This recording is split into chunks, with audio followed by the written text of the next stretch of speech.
పదాలు వినపడుతుంటాయి సార్. ఊరకే white elephant అవినీతి, వైట్ ఎలిఫెంట్ అవినీతి. జనాలు కూడా అట్లాగే కావాలన్నా నేను కూడా అట్లే అర్థం చేసుకున్నాను. అవినీతి గురించి జేపీ గారు మాట్లాడతారని నేను అనుకోను. ఎందుకు అంటే మాట్లాడలేదు. ఎందుకు మాట్లాడరంటే అది పట్టుకోవడం సాధ్యం కాదు. అవినీతిని పట్టుకోవడం సాధ్యం కాదు. పీసీ ఘోష్ కూడా ఇన్ని సంవత్సరంన్నర దాని మీద ఎంక్వైరీ చేసి అవినీతి మీద ఒక మాట మాట్లాడలేదు. అవినీతి అనేది దొరకది శ్రీనివాస్ గారు. ఇప్పుడు ఇచ్చేవాడని చెప్పాలి, తీసుకునేవాడన్నా చెప్పాలి, లేకుంటే ఎలా దొరుకుతుంది? డిస్ప్రపోర్షనేట్ ప్రాపర్టీస్ అని చెప్తారు అంతే. వీళ్ళ ఆదాయం కంటే ఆస్తులు ఎక్కువ చూపెడుతున్నారు అని చెప్తారు. అంత మించి అది కూడా రాజకీయ నాయకులను అట్లా డిస్ప్రపోర్షనేట్ అనేది ఏమి ఉండదు వాళ్ళకు. కాబట్టి ఓన్లీ ఎంప్లాయీస్ బలవుతారా అవినీతి దానిలో. అది రాజకీయ నాయకులు ఎప్పుడు కూడా దానిలో దొరికే అవకాశమే లేదు, ఉన్నా లేకున్నా. అంటే ఇక్కడ ప్రశ్న ఏమైందంటే సార్, నేను ఒకటైతే చెప్పగలుగుతా, కాళేశ్వరాన్ని ఇంకో ముఖ్యమంత్రి కడితే 3 లక్షల కోట్లు అయ్యేది. నీకు ఆధారాలతో సహా చెప్పగలుగుతాను నేను. 3 లక్షల కోట్లు ఎందుకు చేసేవాళ్ళు, కేసీఆర్ దాని 1,00,000 కోట్లకి ఎందుకు తగ్గించిండు అనేది కూడా చెప్పగలుగుతా. అది సపరేట్ డిస్కషన్. Definitely sir. అంటే విధానపరమైనటువంటి నిర్ణయాలు మీరు ఏదైతే చెప్తున్నారో, ఈ ఘోష్ కమిటీ ఏదైతే ఉందో అది అయితే తేల్చలేదనేటువంటి విషయాన్ని జేపీ గారు కావచ్చు, అతనితో పాటు నేను 2-3 ఇంటర్వ్యూలు కూడా చేయడం జరిగింది. వారు కూడా అదే అంశాన్ని చెప్పడం జరిగింది. అంటే దానికైతే ఎటువంటి చట్టబద్ధత ఉండకపోవచ్చు. ఒక విషయాన్ని ఘోష్ గారికి ఇచ్చిన సబ్జెక్ట్ ఏంటంటే ఇర్రెగ్యులారిటీస్. ఆయన ఇంజనీర్ కాదు, ఆయన పెద్ద ఇంజనీర్ల సపోర్ట్ కూడా చట్టబద్ధత గురించి కూడా మాట్లాడుతున్నారు. ఆయనకు పరోక్షంగా ఇచ్చింది నేను అనుకుంటే ఏంటంటే, బీజేపీ కాంగ్రెస్ ఏదైతే వాదనలు చేస్తున్నదో టీఆర్ఎస్ మీద, వాటిని బలపరిచే విధంగా రిపోర్ట్ రాసిమని చెప్పినట్టున్నారు. మరి ఆయన దాన్ని, ఎందుకంటే మేము ఎంత బల్ల గుద్ది చెప్పినా, నేను ఆయన 3 సార్లు ఆయన దగ్గర పోయి, మీరు వెళ్ళారు, నేను ఇప్పుడు 3 సార్లు నేను చెప్పాను ఒకే అంశం, మేడిగడ్డ దగ్గర ఇంజనీర్లు కట్టద్దని చెప్పలేదు. నేను రెడ్ పెన్ తోని ఆయనకు రిపోర్ట్ ఇచ్చి ఇంజనీర్లది ఎక్స్పర్ట్స్ది అండర్లైన్ చేసి ఇచ్చా. 3 దిక్కుల కట్టమన్నారు సార్, మీరు చూడండి. మేడిగడ్డను 3 సార్లు కట్టమని చెప్పారు. తర్వాత మేడిగడ్డ నుంచి మిడ్ మానేర్కు వద్దన్నారు. వాళ్ళు చెప్పిన దాన్ని కేసీఆర్ గారు 100% గౌరవించారు. గౌరవించి ఆ మిడ్ మానేర్కు ఆ రూట్లో తీసుకురాకుండా నదీ మార్గంలో తీసుకొచ్చారు. నదీ మార్గంలో తీసుకురావడాన్ని ఇంజనీర్లు తప్పు పట్టలేదు. నేను చెప్పిన తర్వాత 3 సార్లు చెప్పిన తర్వాత హరీష్ రావు చెప్పారు, కేసీఆర్ చెప్పారు. సాక్షాత్తు ఆ ఇంజనీర్లు ఎవరైతే రిపోర్ట్ ఇచ్చారో 4 ఇంజనీర్లు, ఆరోజు శ్యాంప్రసాద్ రెడ్డి గారు ఇప్పుడైనా అడగండి, వాళ్ళు మేడిగడ్డను వద్దన్నారా? మరి ఘోష్ సాక్షాత్తు వాళ్ళు చెప్పినాక కూడా, వాళ్ళు రిటర్న్గా కూడా ఇచ్చినాక ఆయన ముందడికి పోయి ఎట్లా రాస్తాడండి? మేడిగడ్డ వద్దన్నారు ఇంజనీర్లు, దాన్ని పట్టించుకోలేదు, వాళ్ళని గౌరవించలేదు అని ఎట్లా రాస్తాడు? అంటే అన్లెస్ హీ వాజ్ మేనేజ్డ్, ఆయన మేనేజ్ అయితే తప్ప అట్లా రాయడానికి వీల్లేదు. ఇది ఒక్కటి చాలు నాకు ఇక ఘోష్ గారిని దోషిగా నిలబెట్టడానికి, వేరే ఏమక్కర్లేదు. అంటే మీరు మాజీ అంటే జలమండలి చైర్మన్ కూడా మీరు పనిచేశారు, అవన్నీ పక్కకు పెట్టండి. నేను ఆయన ముందట 3 సార్లు అండర్లైన్ చేసి మేడిగడ్డ కట్టద్దని చెప్పలేదు అని చెప్పినాక కూడా, ముఖ్యమంత్రి గారు అసెంబ్లీలో కూడా పొరపాటుగా మాట్లాడారని కూడా చెప్పాను నేను. అంటే మీరు వ్యవస్థల్ని మ్యానిపులేట్ చేస్తున్నారని చెప్పి అంటే మీరు ఎట్లా చెప్పగలుగుతారు? అంటే ఆయన సీఎం గారు ఈ మాట చెప్పారు కాబట్టి ఈ పదం రాశారు అనే దాన్ని మనకి ఆధారాలు. నేను అనేది ఏంటంటే, ఆయనకు కంప్లీట్ మతిమరపు పని ఉండాలి. ఒకటి, మేమందరం చెప్పింది కూడా మర్చిపోయి ఉండాలి. లేకుంటే ఒక ఏదో ఒకటి తొందర రాసి పడేద్దామన్న తొందరలో రికార్డు ఉంటుంది, రికార్డు ఉంటుంది.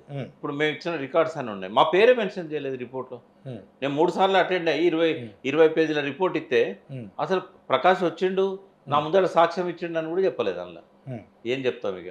అంటే అవసరం రాలేదేమో. అంటే మీతో ఆయన అంటే ఒక జడ్జిగా నాకు గౌరవం ఉంది, కానీ ఆయన ఇచ్చిన రిపోర్ట్ అయితే నేను మాటల్లో రెండు. చివరిగా దీనికి సంబంధించి ఇది చాలా ముఖ్యమైనటువంటి అంశము, రాష్ట్రానికి సంబంధించి ఎక్కువ రోజులు కూడా కొనసాగకుండా అభివృద్ధిని ఎట్లా చేయాలని ఆలోచించాలో మీరు చెప్తున్న దాంట్లో 2 ప్రశ్నలు. ఇందాక మీరు జేపీ గారిని అనేటప్పుడు ఆయన మెట్రోతో అండ్ చైనాలో ఒక ప్రాజెక్ట్ కట్టారు, ఇదే దాంతో పోల్చారు. అంటే దీన్ని ఆ పోలికని ఎట్లా చూస్తారు అనేది మెయిన్ ప్రశ్న. అంటే ఒక ప్రభుత్వం అనేది లోకల్ మెట్రోతో పోల్చారు. సంక్షేమ రాజ్యం, ఇది క్యాపిటల్ వ్యవస్థ కాదు, ఇది సంక్షేమ రాజ్యం, వెల్ఫేర్ స్టేట్. ఇప్పుడు మరి 36,000 కోట్లు కేసీఆర్ గారు ఆసరా పెన్షన్లకు ఇచ్చేవాడు. కాస్ట్ బెనిఫిట్ రేషియో ఉంటుంది అందులో, మెట్రోలో చూసినట్టుగా ఉంటుందా? మెట్రో కూడా కాస్ట్ బెనిఫిట్ రేషియో చూడకూడదు, ప్రభుత్వం సబ్సిడైజ్ చేయాలి, ఎందుకంటే సామాన్యులు ప్రయాణించేది. నీకు వ్యాపార సంస్థ కాదు ప్రభుత్వం అంటే. 3 గార్జెస్ డ్యామ్ కూడా అక్కడ ఉన్న పరిస్థితుల్లో అది ఫ్లో ఇరిగేషన్, ఒక ప్రధానమైన నది మీద కట్టారు. అది నేను చూసా, పర్సనల్గా పోయి చూసా. ఇదేమో మల్టీ స్టేజ్ లిఫ్ట్ ఇరిగేషన్. పోనీ బల్క చెల్లని సపోర్ట్ చేస్తుంటారు జేపీ గారు? అది వైబుల్ అది కాదు. నేను అనేది ఏంటంటే నీళ్లు లేనప్పుడు ఆల్టర్నేటివ్ అదే. ప్రకృతిని నాశనం చేసుకున్నప్పుడు ఏం చేస్తాం మనం? ప్రకృతిని నాశనం చేసుకున్నాం. నాశనం చేసుకున్నప్పుడు మనం రివైవ్ చేయాలంటే కొన్ని మీరేం చెప్తారు? అది 3 లక్షల కోట్లు అంటే మరి ఆ ప్రాజెక్ట్ అవుతుంది అని ఒక డిపిఆర్ తయారు చేస్తున్నట్టు. కాళేశ్వరం కూడా చంద్రబాబు ఉంటే 3 లక్షల కోట్లు అయ్యేది. అంటే మీరు ఏం చెప్తున్నారు సార్? అంటే నాకు ఇప్పుడు ఇది కామన్ మ్యాన్గా నాకు అర్థమైంది ఏంటంటే ఈయన తక్కువ ఖర్చుతో చేశారు, వాళ్ళు దాంట్లో కమిషన్ తీసుకునే చాలా తక్కువ ఖర్చుతో చేశారు. కేసీఆర్ ప్లేస్లో ఇంకో సీఎం ఉంటే ఏవి యాడ్ చేయకుండా 40,000 కోట్లు 80,000 కోట్లు అంటే మీరు కూడా చప్పట్లు కొట్టేవాళ్ళు. ఎందుకంటే 9 ఏళ్ళు అయింది కదా సార్. ఇప్పుడు రాజశేఖర్ రెడ్డి టేల్పండ్ అని ఉన్నది రాజు సార్ కింద. ఏం చేంజెస్ చేయకుండా 1 yearలో డబల్ చేశాడు. కాస్ట్ పెరుగుతుంది సార్ డెఫినెట్గా. మరి రేట్స్ పెరుగుతాయి. మరి 9 ఏళ్ళలో ఎంత పెరగాలి? ఒక సంవత్సరంలోనే రాజశేఖర రెడ్డి ఎట్లా తగ్గించారు సార్? ఇది కొంచెం ముందు చెప్పనియండి. ఒక సంవత్సరంలోనే రాజశేఖర రెడ్డి 17,500 కోట్ల నుంచి 38,500 కోట్లకు తీసుకెళ్లాడు. సిమెంట్ స్టీల్ పెరుగుతుంది. నేను అనేది ఒక్క సంవత్సరంలో ఏది ఇదే ప్రాణహిత చేవెళ్ళ 17,500 కోట్ల నుంచి ఒక్క సంవత్సరంలో 38,500 కోట్లకు తీసుకెళ్లాడు. డబల్ చేశాడు. ఒక్క సంవత్సరంలో స్టీల్ సిమెంట్ అంత పెరగదు. కానీ ఆయన ఒక 4 లక్షల ఎకరాలు 3,80,000 ఎకరాలు సవితా ఇంద్రారెడ్డి గారు అడిగితే రంగారెడ్డికి ఇస్తానని చెప్పి 3,80,000 ఎకరాలు పెట్టినందుకే 120% పెరిగింది. అది 17.5 అంటే 35 అవుతుంది. 38,500 కోట్లకు పోయింది. మరి కేసీఆర్ గారు 16,40,000 ఎకరాల నుంచి 37 లక్షల ఎకరాలకు తీసుకుపోయాడు. అది వరకు ఉన్నదేమో ప్రాణహిత చేవెళ్ళలో 16,40,000 ఎకరాలు. ఆయన చేసిందేమో 37 లక్షల ఎకరాలు. స్టెబిలైజేషన్ 18,25,000 ఎకరాలేమో కొత్త ఆయకట్టు. స్టెబిలైజేషన్ పాత ప్రాజెక్టులు ఉన్నాయి కదా, నిజాం సాగర్ కానీ, సింగూరు కానీ, తర్వాత ఇవి శ్రీరామ్ సాగర్ కానీ, కడెం కాదు మన అప్పర్ మానేర్ కానీ, వీటన్నిటిని స్టెబిలైజ్ చేయడానికి వాటి ఆయకట్టును కూడా చేరిస్తే శ్రీరామ్ సాగర్ 3 దశలు, మొదటి దశ, రెండో దశ వరద కాలువ 18,75,000 ఎకరాలు. అందులో 17 లక్షల ఎకరాలకు నీళ్ళు ఇచ్చి చూపెట్టారు ఆయన. మళ్ళీ నేను 4 గన్మెన్లు నన్నబెట్టుకోవాలి, 4 రౌడీలు నన్నబెట్టుకోవాలి. అందుకని నేను ఆమె గురించి మాట్లాడా. ఇప్పుడే కాదు, ఎప్పటికీ మాట్లాడా. ఆమె ముఖ్యమంత్రి అయినా మాట్లాడా, ఆమె ప్రధానమంత్రి అయినా మాట్లాడా, ఆమె ప్రతిపక్ష నాయకురాలైనా మాట్లాడా, ఆమె ఏం చేసినా ఆమె గురించి నేను మాట్లాడా. నా మైండ్లోకి వెళ్ళి ఆమె పేరే తీసేసిన నేను. మొన్న జయప్రకాష్ నారాయణ గారి ఇంటర్వ్యూ మీరు చేసినప్పుడు వారు మాట్లాడే దానిలో కొన్ని విషయాల మీద క్లారిటీ ఇస్తే బాగుండు అనిపించింది. ఎందుకంటే వారంటే నాకు చాలా గౌరవం.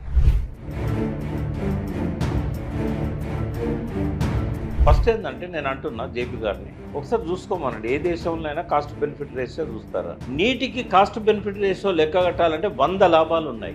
మరి శశి రెడ్డి గారు కూడా ఇదే దానిపైన మొన్న అవుట్డేటెడ్ నాలెడ్జ్ దెబ్బ.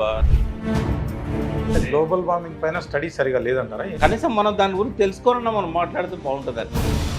రైతుల కుటుంబం మీద ప్రేమ ఉండదా? బిడ్డల మీద ప్రేమ ఉండదా? భార్య మీద ప్రేమ ఉండదా? 35,000 మంది రైతులు చచ్చిపోయారు కదా.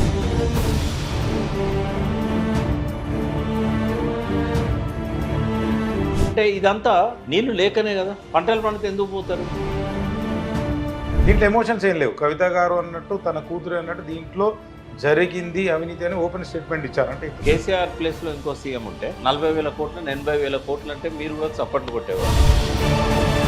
కాంగ్రెస్ వాళ్ళతో మాట్లాడితే ప్రజలే చూశారు కదా, ఆయన అభివృద్ధి చేస్తే మమ్మల్ని ఎందుకు గెలిపించారు? చూసే కులు తెలివాయి, టీఎంసీలు తెలివాయి. నీళ్ళ మీద మైక్ పెట్టినాం కాబట్టి మాట్లాడుతూనే ఉంటారు. లంకె బిందెలు ఉంటాయని అనుకుంటే ఖాళీ కుండలు ఆయన ఎప్పుడైతే ముఖ్యమంత్రి గారు కామెంట్ చేశారో ఆయనకి ఎకానమీ మీద అవగాహన లేదని చెప్పి అర్థమైంది. కాంగ్రెస్ పార్టీ అట్లనే అంటుంది, బీజేపీ అదే అంటుంది. వాళ్ళకేమో దురుద్దేశాలు ఉన్నాయి. జేపీ గారికి దురుద్దేశాలు. రేవంత్ రెడ్డి విషయంలో పచ్చ అబద్ధాలు మాట్లాడుతున్నాడు అనేది మాత్రం ఎక్కడన్నా అవినీతి మీద ఒక సింగిల్ పేజీ దరఖాస్తు ఉందా? వ్యవస్థల్ని మ్యానిపులేట్ చేస్తున్నారని చెప్పి అంటే మీరు ఎట్లా చెప్పగలుగుతారు? ఇప్పుడు మేము ఇచ్చిన రికార్డ్స్ అని ఉన్నాయి. మా పేరే మెన్షన్ చేయలేదు రిపోర్టు. ఈవెన్ సిబిఐ ఎంక్వైరీ చేసినా శిక్ష పడదు. ఇప్పుడు రాష్ట్ర రాజకీయాలు ఇట్లా తయారైతే మన రాష్ట్ర భవిష్యత్తు పరిస్థితి ఏందని? ఇప్పుడు ఎన్ని మీలాంటి మీడియాలతో మాట్లాడినా ఈ సమాజం మారుతుందనే నమ్మకం నాకు లేదు. కులాలు మతాల కన్నా అత్యంత ప్రమాదకరమని నా కామన్గా నా స్టేట్మెంట్. నాకైతే దేశంలోనే ఉండాలనిపిస్తుంది.